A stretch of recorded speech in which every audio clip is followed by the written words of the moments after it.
ओम श्री परमात्मा ने नमः।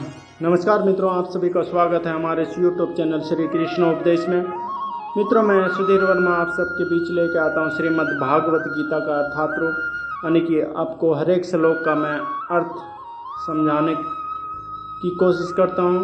तो मित्रों, आइए हम आज समझने की कोशिश करते हैं अध्याय 4 दिव्य ज्ञान, श्लोक नंबर 3, जो इस प्रकार है।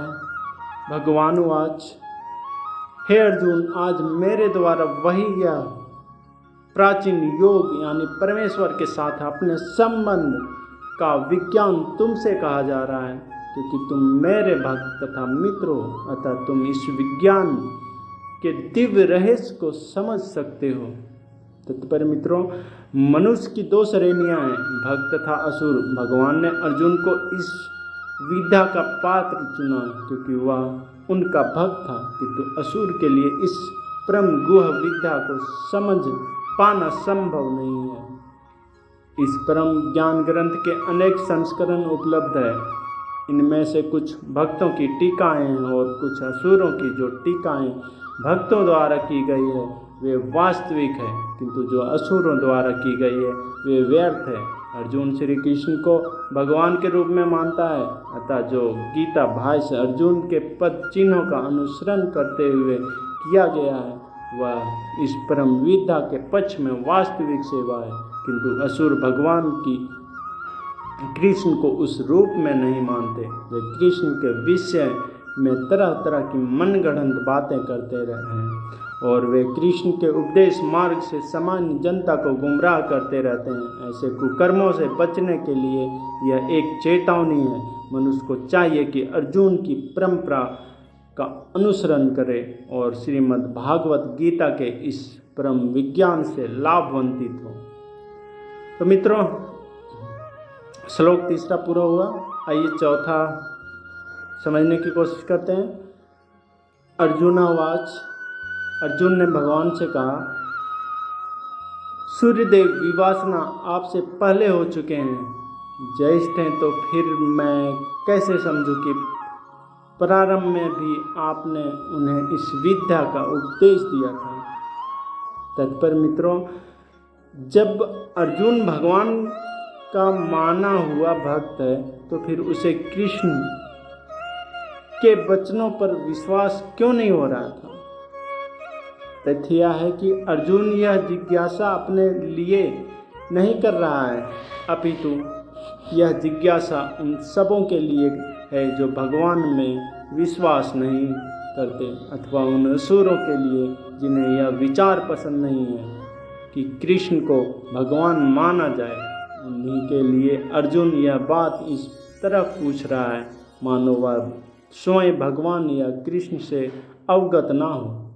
जैसे कि 10वें अध्याय में स्पष्ट हो जाएगा, अर्जुन भली भांति जानता था कि कृष्ण श्री भगवान है और वे प्रत्येक वस्तु के मूल स्रोत है तथा ब्रह्म की चरम सीमा है। निसंदेह कृष्ण इस पृथ्वी पर देवकी के पुत्र रूप में भी अवतरित हुए।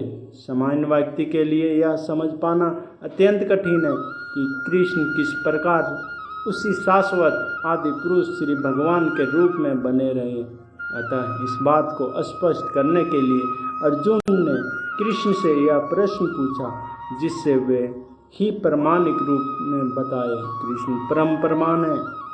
यह तथ्य आज ही नहीं, अंतकाल से सारे विश्व द्वारा स्वीकार किया जाता रहा, केवल असुर ही इसे अस्वीकार करते रहे। जो भी हो, चूँकि कृष्ण स्वीकृति परम प्रमाण है, अतः अर्जुन उन्हीं से प्रश्न करता है जिससे कृष्ण स्वयं बताए, और असुर तथा उनके अनुयायी जिस भांति अपने लिए तोड़ मरोड़ करके उन्हें प्रस्तुत करते हैं रहे उसी से बचा जा सके। यह प्रत्येक व्यक्ति के लिए आवश्यक है कि अपने कल्याण के लिए वह कृष्ण विद्या को जाने। अतः जब कृष्ण स्वयं अपने विषय में बोल रहे हो तो यह सारे विश्व के लिए शुभ है। कृष्ण द्वारा की गई ऐसी व्याख्याएं असुरों को भले ही विचलित लगे, क्योंकि वे अपने ही दृष्टिकोण से कृष्ण का अध्ययन करते हैं। किंतु जो भक्त है वे साक्षात कृष्ण द्वारा उच्चतरी वचनों का हृदय से स्वागत करते हैं। भक्तगण कृष्ण के ऐसे प्रामाणिक वचनों की सदा पूजा करेंगे, क्योंकि वे लोग उनके विषय में अधिकाधिक जानने के लिए उत्सुक रहते हैं। इस तरह नास्तिकगण जो कृष्ण को समान व्यक्ति मानते हैं, वे श्री कृष्ण को अति मानव सच्चिदानंद विग्रह, दिव्य, त्रिगुणातीत तथा द्विकाल के प्रभाव से परे समझ सकेंगे। अर्जुन की कोटि के श्री कृष्ण भक्त को कभी भी श्री कृष्ण के दिव्य स्वरूप के विषय में कोई भ्रम नहीं हो सकता। अर्जुन द्वारा भगवान के समक्ष ऐसा प्रश्न उपस्थित करने का उद्देश्य उन व्यक्तियों को नास्तिकवादी प्रवृत्ति को चुनौती देना था, जो कृष्ण को भौतिक प्राकृतिक के गुणों में के अधीन एक सामान्य व्यक्ति मानते हैं। आइए श्लोक 5वां पे चलते हैं। श्री भगवान ने कहा, तुम्हारे तथा मेरे अनेकों अनेक जन्म हो चुके हैं, मुझे तो उन सब का स्मरण है, किंतु हे तब तुम्हें उनका स्मरण नहीं रह सकता। तत्पर मित्रों, ब्रह्मशास्त्र में 5.33 हमें भगवान के अनेकों अनेक अवतारों की सूचना प्राप्त होती है। उसमें कहा गया है, मैं उन आदि पुरुष श्री भगवान गोविंद की पूजा करता हूँ, जो अद्वैत, अच्युत तथा अनादि है, अथापि अनंत रूपों में उसका विस्तार है, किंतु तो भी मैं वे आधा पुरातन तथा नित्य नवयौवन युक्त रहते हैं। श्री भगवान के ऐसे सच्चिदानंद रूप को पराया श्रेष्ठ वैदिक विद्वान जानते हैं, किंतु विशुद्ध अनन्य भक्तों को तो उनके दर्शन नित्य ही होते रहते हैं। मित्रों, ब्रह्मशास्त्र में 5.39 में यह भी कहा गया है, मैं उन श्री भगवान गोविंद की पूजा करता हूँ, जो राम, नृसिंह आदि अवतारों तथा अंश अवतारों में नित्य स्थित रहते हुए भी कृष्ण नाम से विख्यात आदि पुरुष है, और जो समय भी अवतरित होते हैं। वेदों में भी कहा गया है कि अद्वैत होते हुए भी भगवान असंख्य रूपों में प्रकट होते हैं। वे उस वेद्यु आर्मनी के समान है, जो अपना रंग परिवर्तित करते हुए भी एक ही रहता है। इन सारे रूपों को विशुद्ध निष्काम भक्त ही समझ पाते हैं। केवल वेदों के अध्ययन से उनको नहीं समझा जा सकता।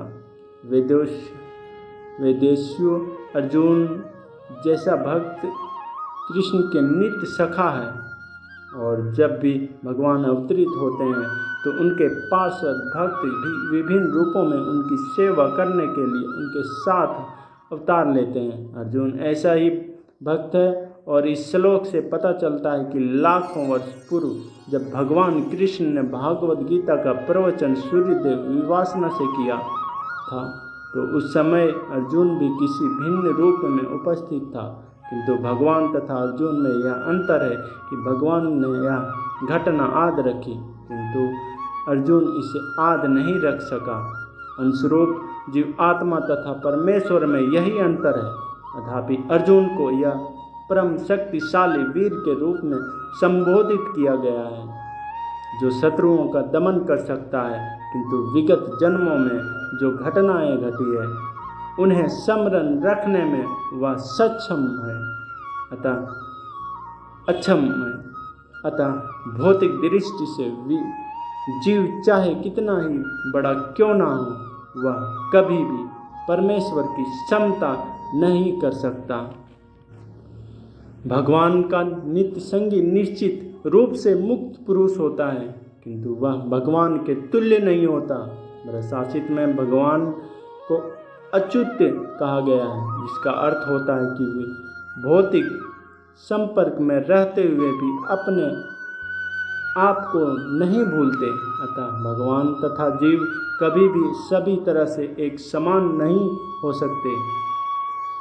भले ही जीव अर्जुन के समान मुक्त पुरुष क्यों ना हो, अथापि अर्जुन भगवान का भक्त है, किंतु कभी कभी वह भी भगवान की प्रकृति को भूल जाता है। किंतु देवी कृपा से भक्त तुरंत भगवान की अच्युत स्थिति को समझ जाता है, जबकि अभक्त या असुर इस दिव्य प्रकृति को नहीं समझ पाता। फलस्वरूप गीता के विवरण असुरी मस्तिष्कों में नहीं चढ़ पाते।